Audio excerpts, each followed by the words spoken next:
Carlton King, the former Scotland Yard Special Branch and analyse 6 officer and the author of Black Ops.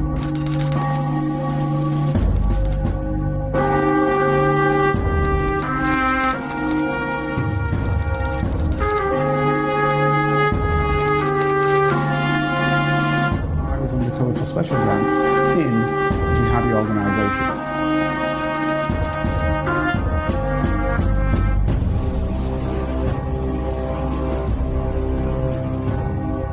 My name is Carlton King, and welcome to the Black Spy Podcast, the show that shines a light on the world of secret intelligence, national security, and armed governmental personal protection operations.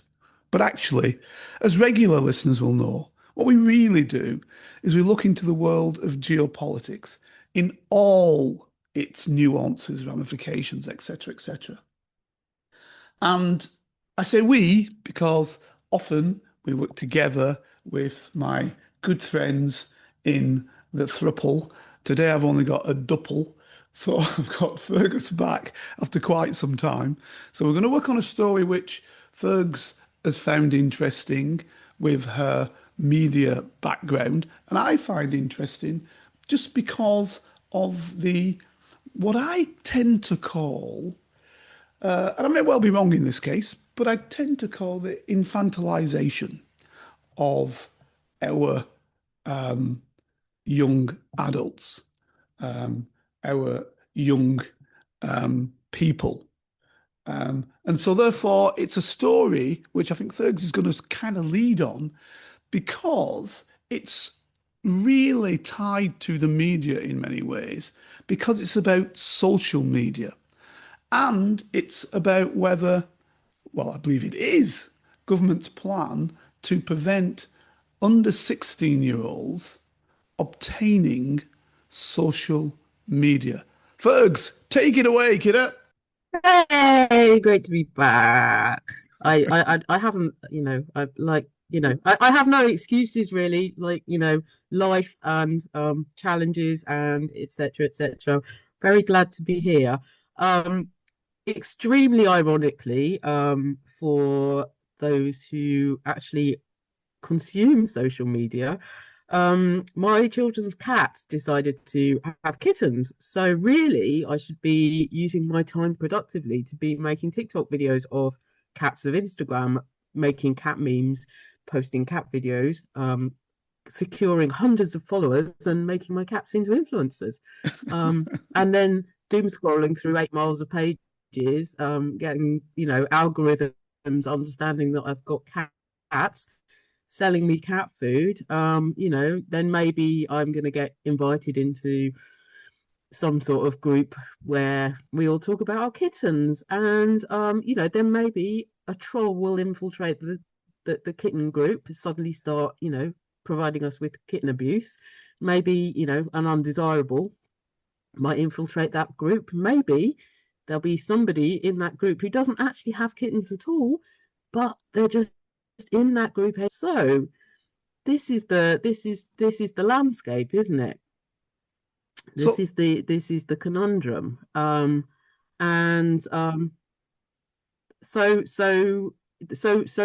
obviously the headline news at the moment, which again ironically is breaking the internet, is that Keir Starmer has made the bold decision to ban under 16s. The ban will come into place in the spring of 2027. Under 16s will not be able to access platforms such as Facebook, TikTok, X,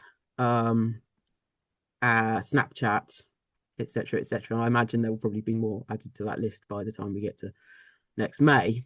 But this is obviously a very bold decision. It's quite it's a controversial decision, but it's controversial for a lot of reasons, and we can obviously deep dive into those reasons. But I think sort of 2 or 3 days in since the announcement, and obviously I'm not quite sure. Well, we're obviously recording before this episode will air, but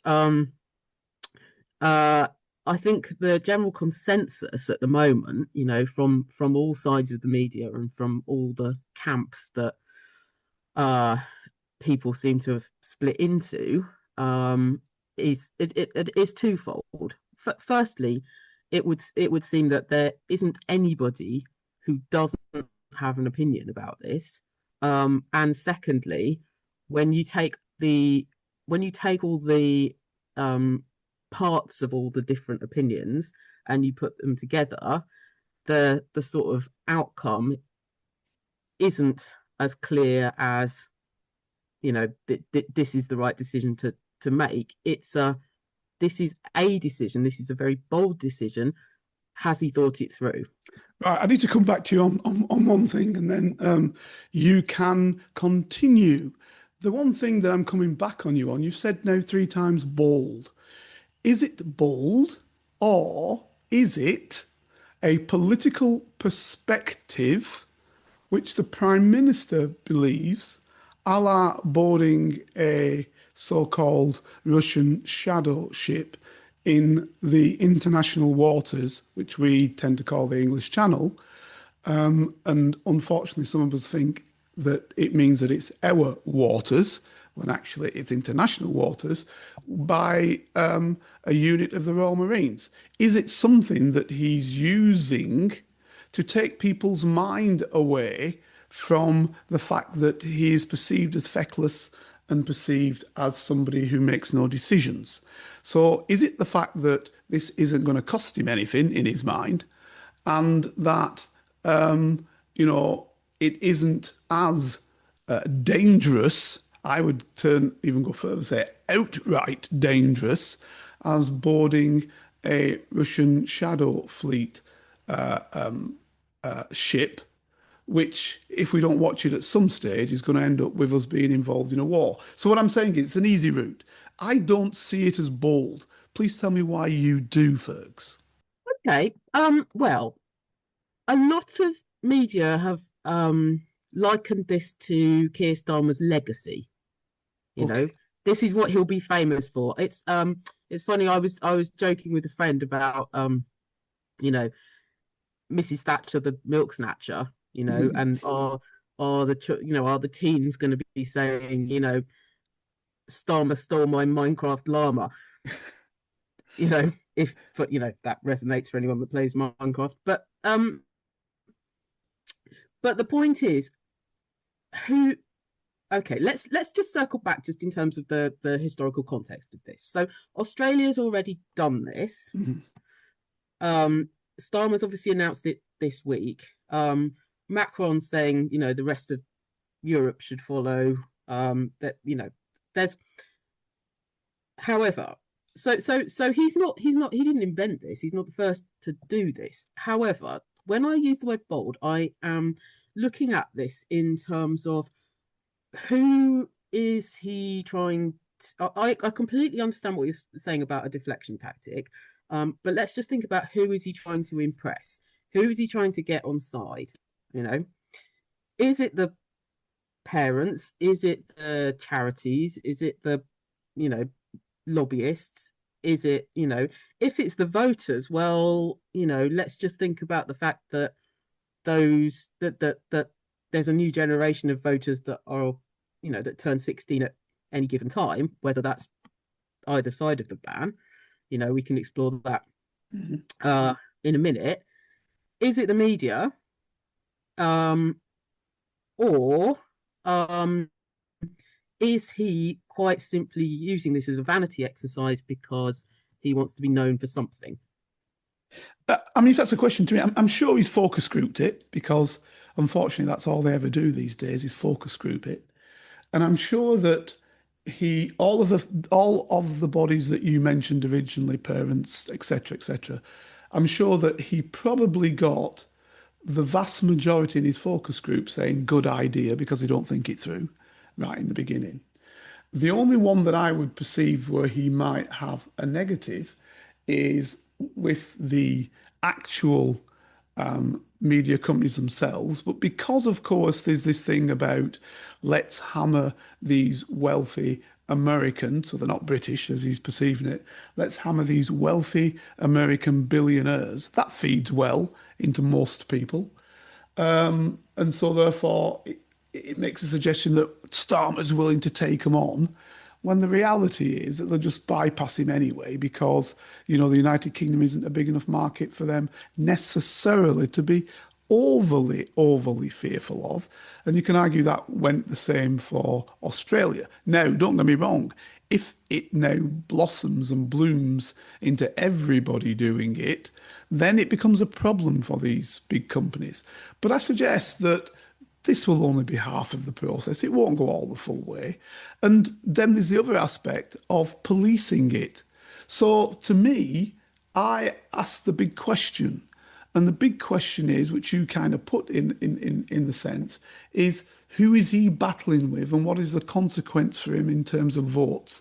Now, he's not really bothered about votes in that sense. He's bothered about polls popularity, because it's the polls popularity that might make the Labour juggernaut that's racing up against him think twice and think, oh, maybe we should keep Keir.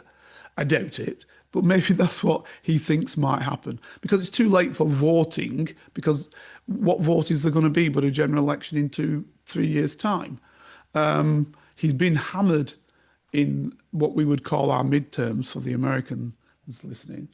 And therefore, that's why the challenge is being placed against him, which will come from Mr. Manchester if he wins the by-election that is forthcoming in, is it Marken, isn't it?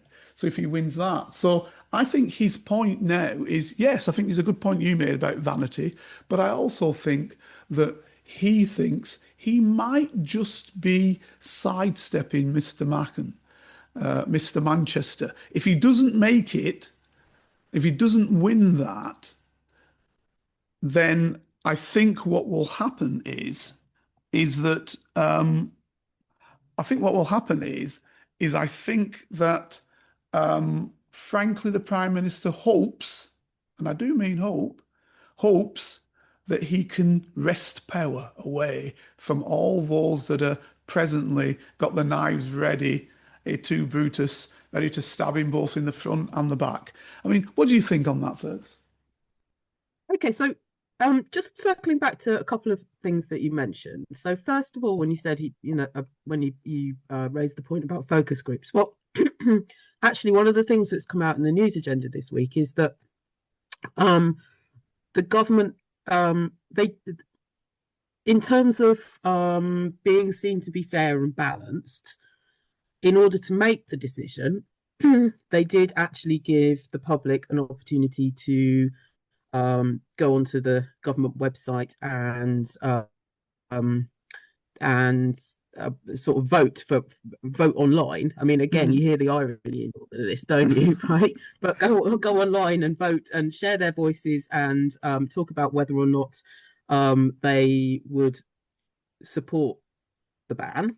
And actually, what's quite interesting is over the last few days, the backlash, so the negatives, the anti decision has massively soared, because the point was that they just kind of squirreled it away. So they put this on there, but nobody knew it was there. And then just coming back to the policing of it, because I think this is a really, really interesting point. We also need to think about the consequences, because they haven't actually been defined either. Exactly. And nor has the chain of responsibility. So look, just for clarity, right? So the ones that banned are YouTube, TikTok, Snapchat, Instagram, Facebook, X, and Blue Sky. Right? The ones that are likely to be banned are Minecraft, Facebook Messenger, and Discord. And then there's a grey area about WhatsApp, Roblox, Signal, and YouTube Kids. Right? Now, I think first and foremost, we need to look, Dr. Rchel's not on this call, and if she were, I know full well, having had many a conversation with her about the depth of the problem. Dr. Rchel's been a flag flying campaigner for young people not having smartphones at all.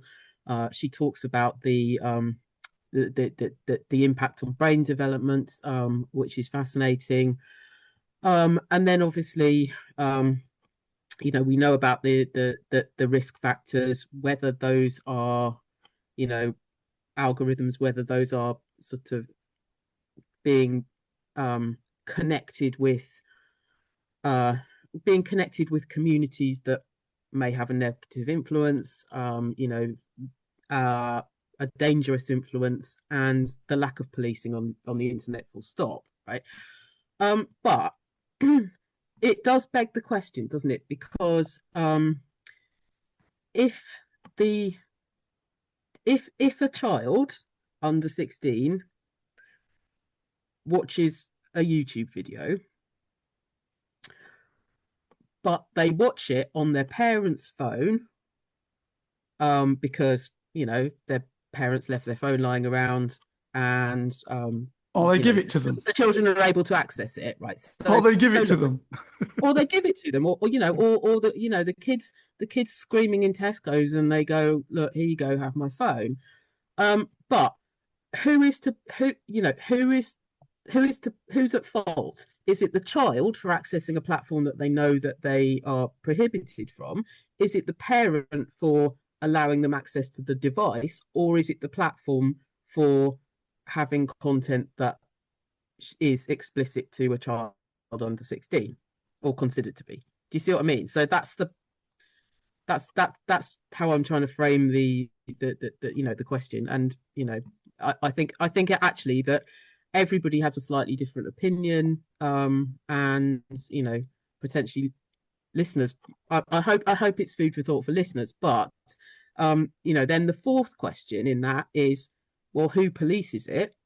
And the fifth question is, what are the consequences for each? If you decide that the child is at fault, then what are the consequences for the child? If you decide the parent is at fault, then what are the consequences for the parent? If the tech platform's at fault, etc. And how is that fault? How is that fault policed/resolved? Determined. The only thing that I've heard on it, and you're obviously much more in depth on it than me, Fergus, is I've heard a question or a particular position that the government put out early on it, that they would somehow fine the tech companies, which of course is popular again, isn't it? Look, I'm standing up to the tech companies, right? To the US tech companies, because if they were British, I doubt they'd be doing it. But so there's that aspect to it. But then how do you find them? What do you find them? What would be what would be the means of proving it? Because they'd bring lawyers out in droves to suggest that it's nothing to do with them. So the point that I'm making is to me, it looks like a totally political exercise that will not be properly policed in any way, shape, or means. Plus, the other point is, yes, from what Dr. Rchel's position, how it attacks the mind of young people, etc., etc. But the cat's already out of the bag. The cat is out of the bag. And the thing that you have to think about, Carlton, is that social media platforms evolve. They've been around for a very long time. And it's they existed before the need for algorithms or for the need for X, Y, and Z. Now, that doesn't mean that they were de facto safe. It just means that they have existed and evolved. So fining the tech companies, well, actually, there could be some signposting to the tech companies. There could be a sort of, an equivalent of a peace treaty the tech company money could be invested with those tech companies to create a safer social media space. And I think actually that's something that quite a lot of young people, I know that Radio on Newsbeat interviewed lots of people on the day of the announcement, and that there seemed to be a strong message coming through from teenagers that they were saying that they didn't agree with the ban, but they did agree that the social media platforms could be safer. Yeah. And do you know what, Carlton? It's funny actually, because right, so I mean, like, I know how old you are, you know how old I am, sort of thing. But back in the day when there were platforms like Friends Reunited or Friendster or MySpace or those kind of platforms, they kind of existed.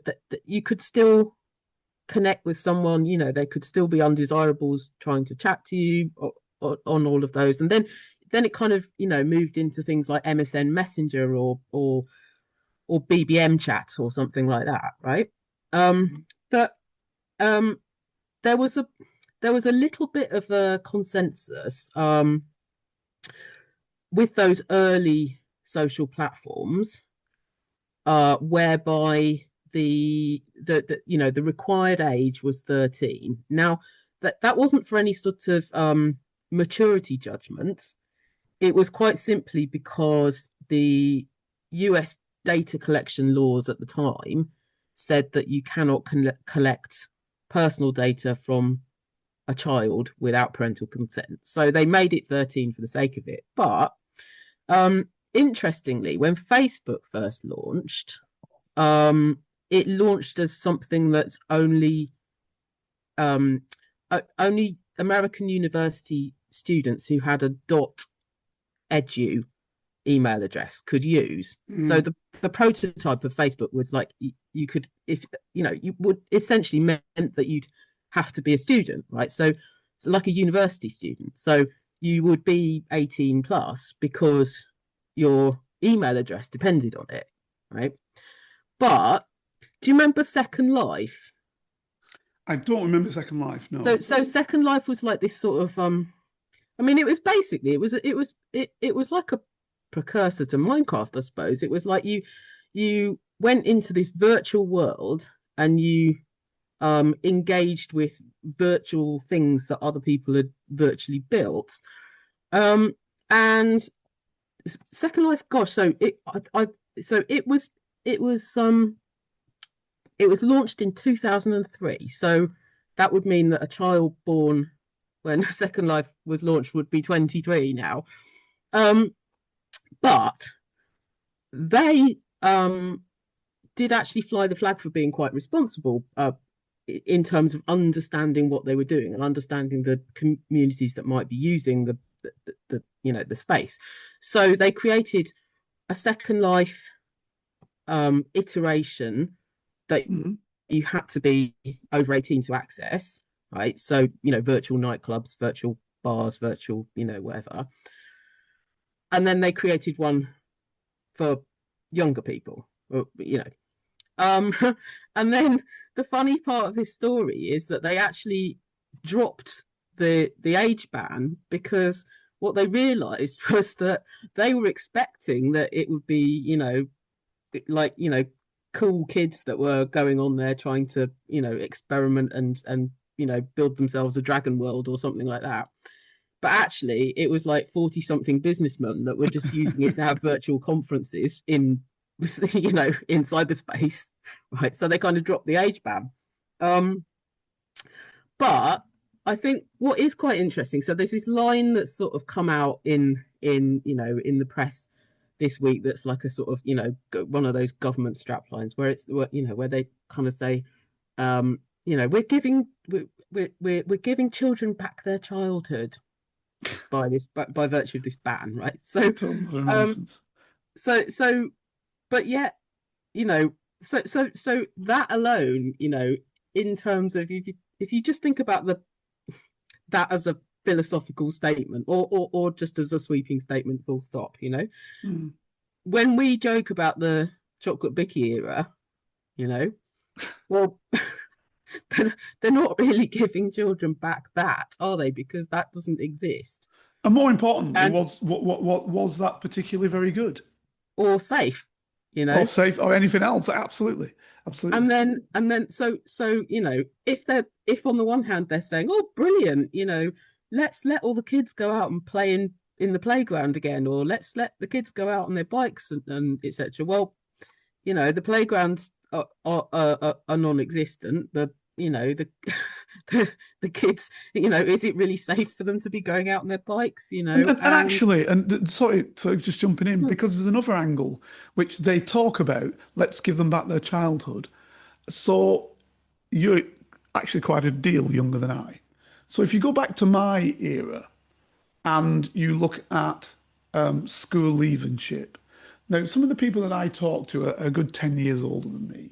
So I'll give you a thing, they're in their 80s, coming in 80, and then actually let's say 15, so 84, 85-ish. I'm coming up to the other age. So they're up that era, okay? 85 years of age. So if you drop them down from 85 years of age down to 80 years of age, there's people who I talk to who left school 80 years of age now. So they left school at 14, rising 15. So what that means is if you were 14 in the school holidays and you'd be 15 when the school would begin, you could leave at 14. Okay? And so that's the way they were making it. So they went into employment at 14, okay? And to a man and woman whom I've spoken to, because it is a misnomer that women did not work. It probably meant middle class women didn't work, but the working class woman worked, okay? That's a fact. Always has done, always did, right? So women, 14, be it in the factory or wherever they were working, men, so boys, girls, in the factory working 14, 15. Let's even give them 15, right? These were going into the workplace and were treated as adults. So if you went into the Navy or you went into the NHS or you went into, I don't know, one person was even working, doing, in a factory as sort of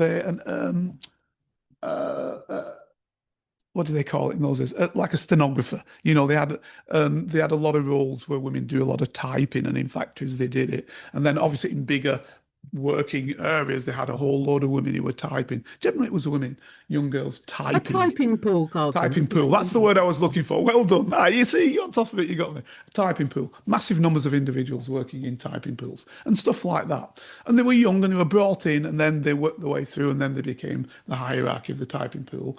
Because what used to happen is they get married, then do something else, or still continue to work, depending on what your class level was. Because the ideal was of the male population of the United Kingdom was that you'd have a well-paid enough job that you didn't necessarily have your wife working. That was the ideal, not because you didn't want to do it, but because it showed you'd made it. Now, the vast majority of people up north, example, where the differences in the country have always been massive. Women still work because you couldn't afford it. You still needed her out there doing bits and babs. So you'll hear these people say, we were not treated any different than somebody who was 25, 30, 40. You came in and you were just basically like an adult and you did your adult work. That was it. So when they start talking about give them their childhood back, this is the point I'm making. What do they mean?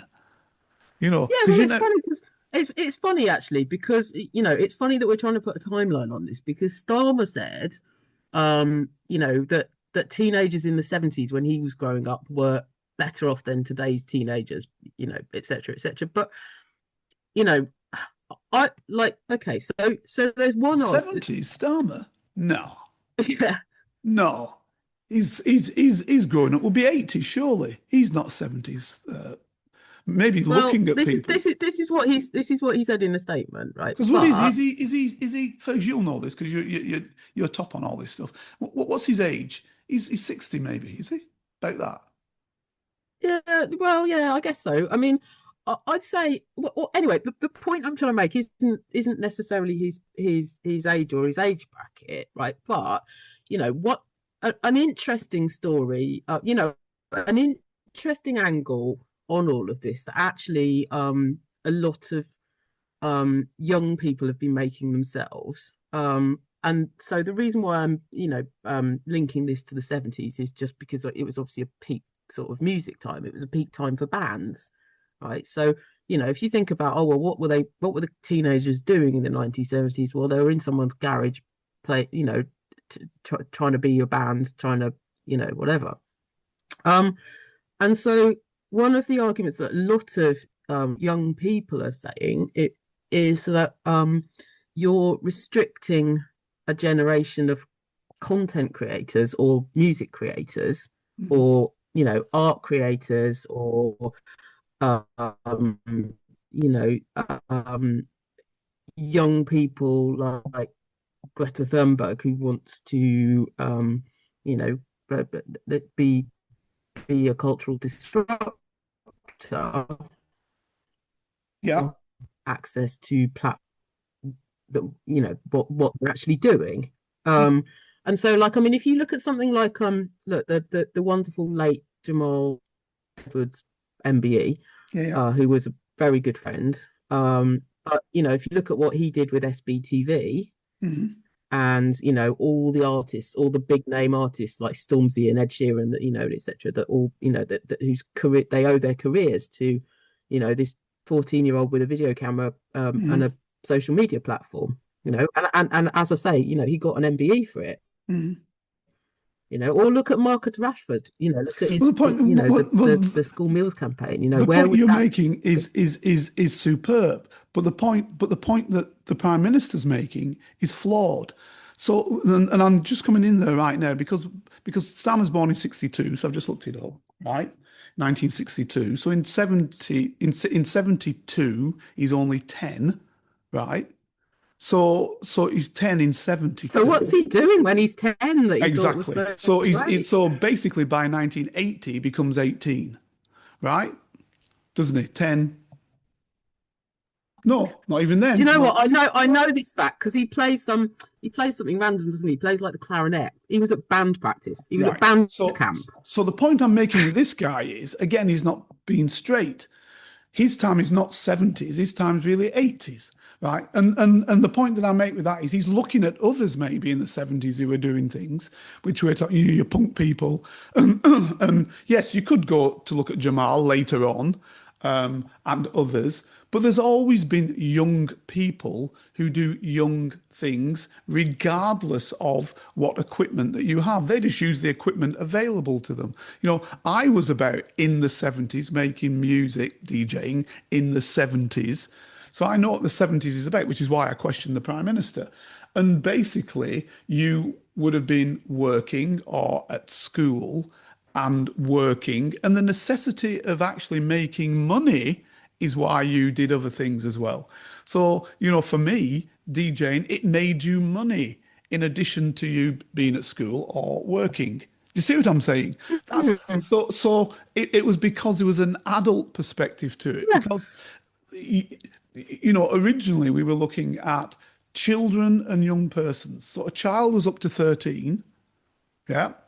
And then a young person started at 13 till 16, 17, 18, depending on what the era is, right? That's so child, then young person. Now we're talking about children all the way through till 18, okay? Your child. And just the other day, there was something on TV about a child being arrested by police. This child was 17 years of age, right? Well, you, as a media person, know absolutely enough of children, as they're perceived today, stabbing people left, right, and centre, right? Now, in my era, they wouldn't have been children, they'd have been young persons, teenagers, whatever, who were doing that. And yes, you deal with them with kid gloves to some angle. But the reality is that they're not vessels that don't know what they're doing. So the UK tries to play it both ways, because if you're in most of Europe, right, you have a position of criminal responsibility, as they call it in the law, i.e., when you know that you are committing a crime. So let's take Spain, for example. That's 14 years of age. In some places, it's even 16 years of age. So, in other words, you cannot be found guilty of an offence as an adult. Whereas we say, if you're 10 in the United Kingdom and you then know what you were doing, a la the Bulger people, right? We then say, okay, so you can stand trial at 10. So you can't have it all ways. The other thing that we do often, we say, okay, so you're now 16, my good friend. You can join any branch of the military, right? At 16 years of age. But yet they're still trying to tell you you're a child. So they want it both ways in the United Kingdom. And now you obviously, because Starmer's looked at the propensity to vote to the left, he wants to bring the voting age, as they've done in Scotland because of the same reason, down to 16, which is fair enough, right? But you can't just say up until 16, you can't see anything on a mobile phone. But at 16, the day you can vote without having any knowledge from looking at a mobile phone, you can just vote, without any other background to you. So you were a child all the way through, and you're still a child according to them, but you can vote at 16. How does that work? So the problem is they want their cake and they want to eat it at the same time, because they're trying to say to people, oh, well, these people are groomed, or you're grooming this person or grooming that person. Now, if you take that to its, actually not even the 8th degree, to its sensible position, and you say, you are in the Air Force cadets, you're in the Army cadets, you're in the Navy cadets, right? So that's you joining at 13, and they take you out and they teach you how to fire a gun, and they teach you how to, run around and do drills, and sometimes they may even teach you how to fly a plane if it's the RAF cadets or whatever it might be. And they're basically focusing you towards being a person in the military, part of a killing machine, right? Are they not grooming people? Well, absolutely agreed. I mean, there's so many interesting points that you've just made, in that last segment. But I think one of the things that's that's those who that one of the narratives that's coming through the media is that there are a lot of disability or neurodiversity charities who are now sort of opposing the ban because essentially, for twofold reasons. And as you say, there seem to be age related rather than maturity related or assessment related definitions of when you qualify to be able to do certain things. But one of the things that some of the opposers to the ban are saying is are that a neurodiverse child might actually in age be 16, but in understanding might not be. Mm-hmm. The other side of the coin is that lots of disability charities are sort of saying that I mean some are more vocal than others, but actually even the NSPCC is sort of supporting this narrative bizarrely, is that children who are less able, who can't actually connect with communities in the going to the playground, going out on their bikes kind of way, rely on social media as a lifeline for social interaction. And one thing that's quite can interesting. I just say, just before you come off the neurodivergent angle, yeah, can I say that the neurodivergent person may be 16 or maybe 30 and may have a what we perceive as a mental age of 10, but you can also get the neurodivergent person who is 12 and has a mental age of 40. Agreed, absolutely. Right, right. It's not just one way. Agreed. It's not just one way. And the other thing is the other thing to say, the other, thing about, like, look, this just doesn't stack up is, if you are 15 years and 364 days old, right, you cannot access social media under this.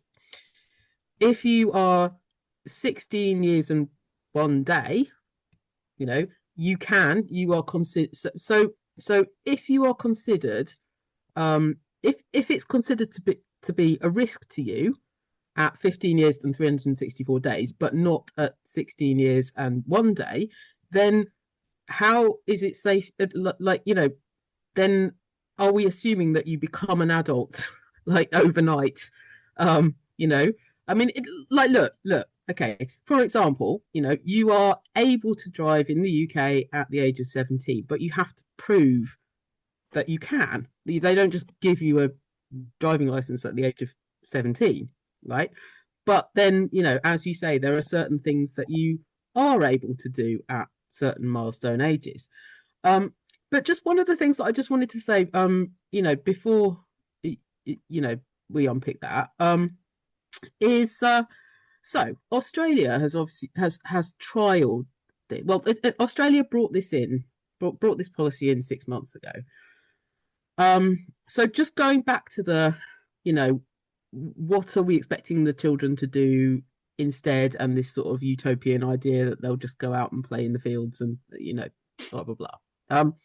Right, Australia is one of those countries where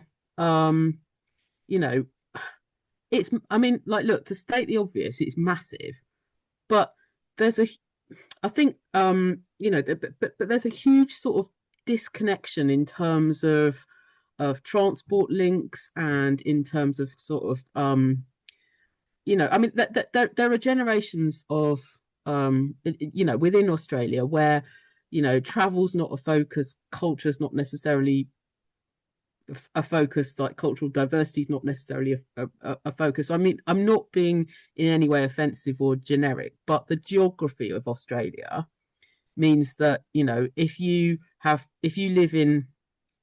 on the Gold Coast and you have family in Sydney, well, you might not see them. You might actually rely on Facebook pages or chat groups or something. And then on top of that, there are some, that a lot of Australia are sort of, that there's a lot of, like, one horse towns that you might call them, I suppose, in Australia. So if you're a teenager, you might be living in a community where there's only 5 other teenagers, and let's say you happen to identify as LGBTQ plus or something. Well, how are you going to meet, somebody else to connect to? And an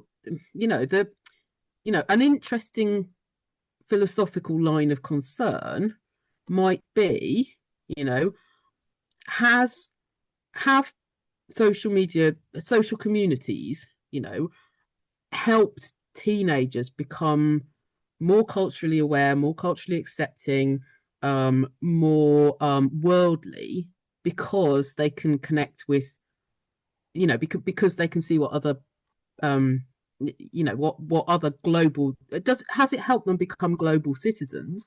And as a result, by taking that away, are we sort of creating a more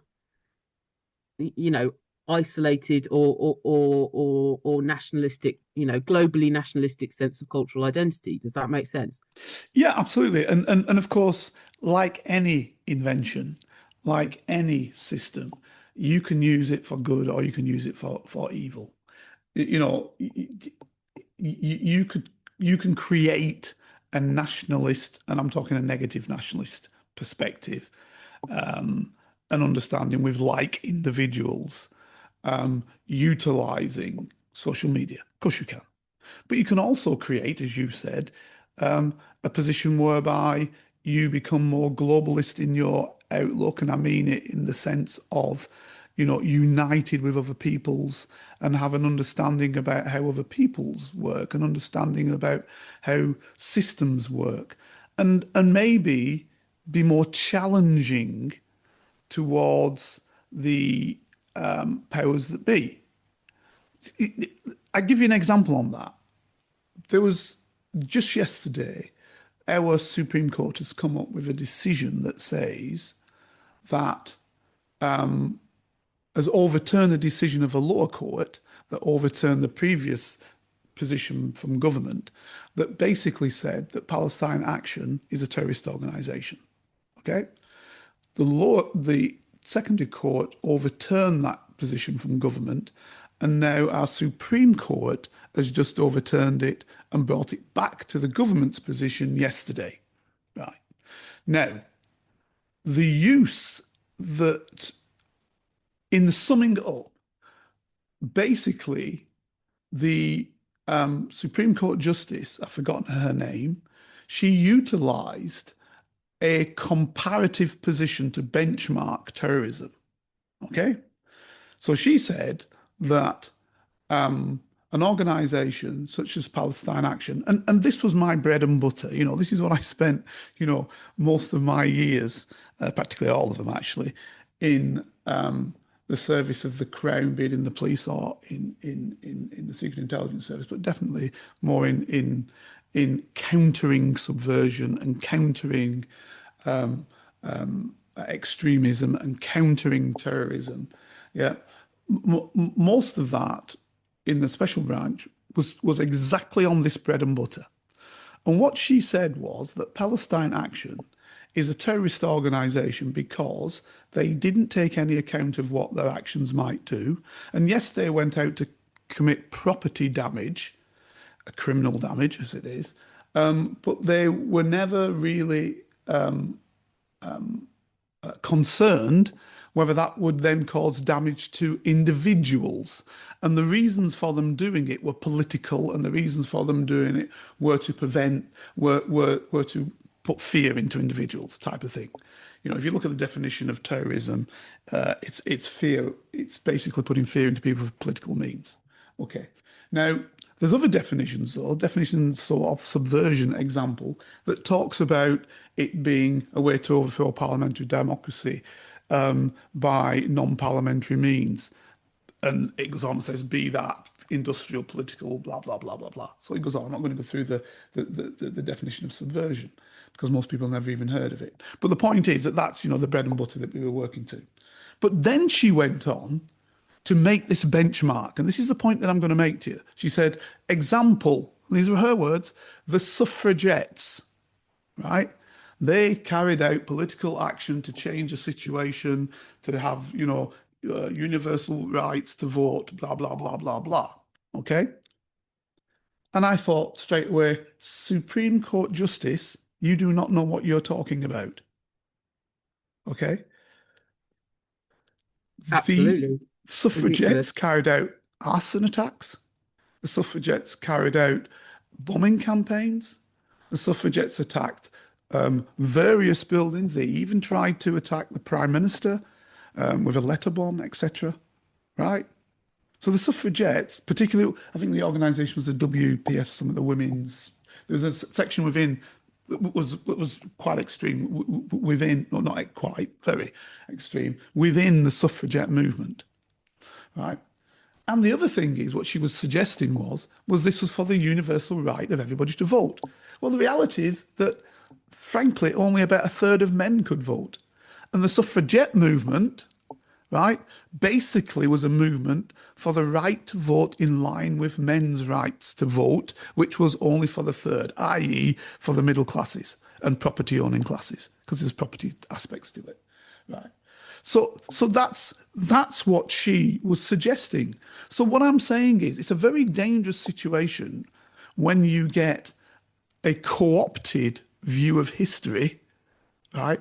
And then that view, that co-opted, when I say co-opted, co-opted by the state, that co-opted view of history, which has now cleaned up the suffragette movement, because now it's popular to do so, and that co-opted view then is pushed as a reason for undermining the activities of present day actions, which frankly have as much validity as did the suffragette movement, if you get what I'm saying. Yeah, absolutely. I mean, I think the point that you're eloquently making here is that Disturbia and establishmentarianism has been in our in our DNA since since I mean, like, look. I mean, there's a saying, isn't there? There's a saying that we didn't leave the Stone Age because we ran out of stones. It's but all I'm trying to say is, like, look, but let's just, okay, if we want to play devil's advocate here, so how did the suffragettes communicate with each other? Well, exactly, they were practically like Avon ladies. Exactly. They basically, they would have a local ringleader. They'd all have meetings, etc. And that's the point. Sorry, just to jump in, because I forgot this point. The point is, they were creating their own. Fergus, I forgot this point. Community. What she said was, the Lord Justice, I just forgot it, and I'm glad you said that. She said they were an open movement, whereas Palestine Action is cellular. Well, actually, suffragettes were cellular, depending upon what their system was, right? There were sections of the suffragette, as I've just said, that were cellular in their activities. Right. Yeah. So again, she's taken a picture of the world. I don't know if it's been fed to her, and then said, so this is why it's okay to be a suffragette, but it's wrong to be a Palestine Action. Now, I'm not making any position on which way you want to sit. I'm just saying she's wrong in her analysis. But if I were Palestine Action, I'd be saying, I'm challenging that, Lord Justice, because you said it's okay to be a suffragette. Well, actually, you've totally and utterly incorrectly given the position of the suffragette. Now, why does this matter in terms of youth having access to their mobile phones and access to sites? Because that's where they would pick up this type of information, the correct information. That's where they could pick it up. One of the other very strong counter arguments to the ban that a lot of people, including a lot of the tech giants and Elon Musk, are currently making is that if you restrict young people from these platforms, which de facto could be moderated or could be improved or could be that professionals could request the data, which and it's data that's time stamped and it's geo stamped and etc. So what a lot of the tech giants and a lot of other sort of tech professionals are saying is all you're doing really is pushing young people into a space that they're already tech savvy enough to live in, to find an alternative. I mean, there were young people on Monday who were giving interviews saying, oh, there's already TikTok videos out about how to hack the system, and people are sharing QR codes about how to and I mean, like, look, think about all the other things that young people are supposed to be prohibited from doing, buying alcohol, buying cigarettes, buying vapes, etc. Well, they find a way to do it. And so, I think the point that you're touching on here is that in your career, you were infiltrating groups who were considered to be dangerous, but they weren't necessarily using social media to operate. Exactly. However, they existed. So if we are saying that there's this sort of, in inverted commas, utopia where we're taking the children back to the playgrounds, giving them their childhood back, etc., well, I mean, the 1980s playground was, I mean, we at my primary school, there were posters. There was that whole sort of "Don't Talk to Strangers" campaign. I mean, it was like drilled into us in the 80s. Don't talk to strangers. Well, essentially at the moment, if you've got a paedophile that's trying to talk to a child on a social media platform, well, I mean, it's a lot of hassle, isn't it? They've got to make a fake profile, they've got to pass a two-factor authentication, they've got to probably do a bit of backstory. They might have to sort of somehow populate a Facebook page to make it look like they're a 15-year-old, etc., etc., etc. Right? It's hassle. If all they've got to do is just walk down to the playground and get their penis out, well, that's back to that is basically back to the. This is a superb point you make. Absolutely, crime only started today. That's the position of everything, isn't it? There's never anything before what you don't want to have, right? It's only started today. It's like this whole thing there about immigrants. There were never any immigrants before. Never existed. They just turned up now. Because everything only happens today. That's the view that politicians put forward who want to steal a march on somebody else, generally from utilising some element of extreme. Your Farage, it's only happened. Good example would be that 18-year-old lad who unfortunately got stabbed and died. Right, Farage jumps on it. Two-tier policing straight away. Bosh, two-tier policing. Asian fella. Asian fella. Actually, he's a Brit who happens to be of Asian heritage, but Asian fella stabs him. Right, worse still, Sikh fella, because he carries with him a knife.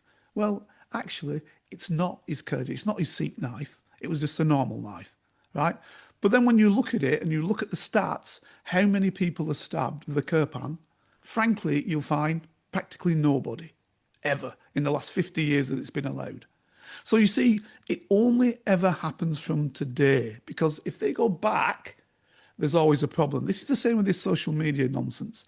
Yeah, there's only a problem now. Social media's here. There was never a problem before. Now, it might speed up some aspects. It might make some aspects easier to contend with. It might pass you information in some field that you might not have had before. Maybe that's what frightens them, actually. But of course, if you want to find out how to kill yourself, right, you don't need social media, right? Because that's what they're saying. And you don't need social media. Likewise, if you're going to get, if you're going to be bullied about your weight, you don't need social media. If you're, if you are, in gender confusion, you don't need social media. These are all lived experiences of young people, and what this ban is doing essentially is sort of it's looking at the symptoms, not the disease. Yeah. And expanding on it for the advantage of politicians often. This is where politics now is, I say now, it's always been toxic relatively, but it's probably even more toxic because, and this is what I'd like you to talk to, please, Fergs, because of the media cycle and because of what media seems to think is noteworthy. Could you expand on that in your discussion now regarding the ban? So that was part one of this week's Black Spy podcast. Hope you enjoyed it. We'll have part two next week. Here is a working class spy telling his stories, the secrets, the lives of spies. Feel free to message Carlton King on all socials and give this show 5 stars on Apple iTunes and subscribe so you never miss a single episode. For your ears only. I was a member of Her Majesty's Secret Intelligence Service.